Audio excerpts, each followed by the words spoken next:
Hello everyone and welcome back to Lucky Loaders 15, where I'll be giving you two of my best tips for tomorrow's racing. Now before we get stuck into that, I quickly just want to apologise for not being active here on my YouTube channel over the last couple of days.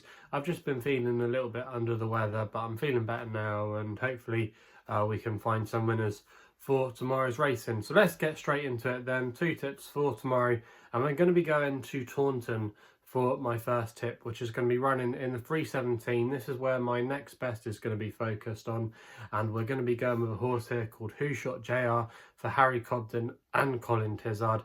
Now you can currently back this horse at the time recording at 15-2 SkyBet, who are offering 5 places on the race, and I'm going to recommend a 0.5 each way bet here. Now this horse, he's quite well handicapped now. If you now look at his mark, he's got a rating of 98, and when he was starting out this season, he was actually rated 115, and he's dropped down the weights quite a lot. The handicap has really eased his mark. He's now £17 lower than when he made his Chase debut, where he ran respectable that day when he finished in 5th place. Now since then he's had quite a few excuses and he has been disappointing as well.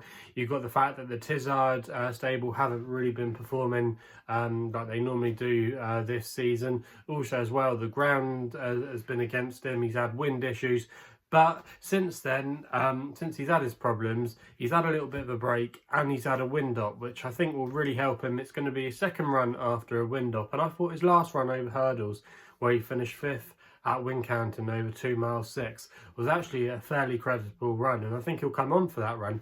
Also as well, what's key to note is the fact that Colin Tizzard's stable are in a lot better form than they previously were. In the last few weeks there's been more signs of life in the Tizzard stable. They have been having some winners. They actually had a double at Taunton last week, the day before Cheltenham, and also as well at the Cheltenham Festival. Even though they didn't have a winner, some of their horses did run really well. You had the likes of Eldorado Allen, Fiddler on the Roof, the big breakaway was respectable, and also as well Native River and Oscar Elite ran okay. So yeah, I think their horses are running a lot better now, and that's definitely a positive. Also as well, the key to this horse, Longshot JR, is ground. He loves good ground, and it's going to be on the good side tomorrow at Taunton, so that's another tick in the box. And also as well, his best performance actually came at Taunton when he won his novice hurdle. So quite a few things in this horse's favour tomorrow. It's a particularly weak race on paper, I think, and off a mark of 98, if he can just show any bit of the ability he has done before, I think he's got a great chance tomorrow of going very close, and there's a lot of things in his favour. So that's why he's going to be my next best, and I'm going to recommend a 0.5 each way selection on Longshot JR. We actually then don't have to wait too long for my nap, which runs in the 325 at Wetherby, and I'm going to be going with Democratic Oath here for Callum Bewley and Keith Dalglish. You can currently back this horse at the time recording of 10-3, and I'm going to recommend a 1 point win only bet here. Now this horse is going to be making his handicap debut tomorrow off a mark of 120, and to be honest with you, I think that's a very generous and workable mark, and this horse could easily have £5 or £6 in hand.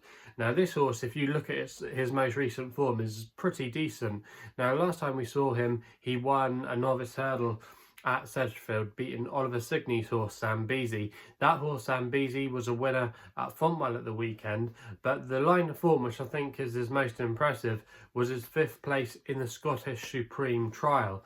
Now that was quite a warm race. There were some nice types in there, like Third Time Lucky, Bareback Jack. Also as well in there you had Belfast Banter, who's really given that form a boost, as he won the county hurdle at the Cheltenham Festival for Peter Fahey, and I'm not sure what his rating's going to be now, but he must be in the high 130s. There was quite a few graded horses in that race at Musselburgh, and despite being 80-1 that day, he wasn't far beaten at all in 5th place. Also as well, what's good with him, he's very versatile. He can be held up, he can go from the front. He made all last time at Sedgefield, but then when he was finishing 5th at Musselburgh, they dropped him in that day.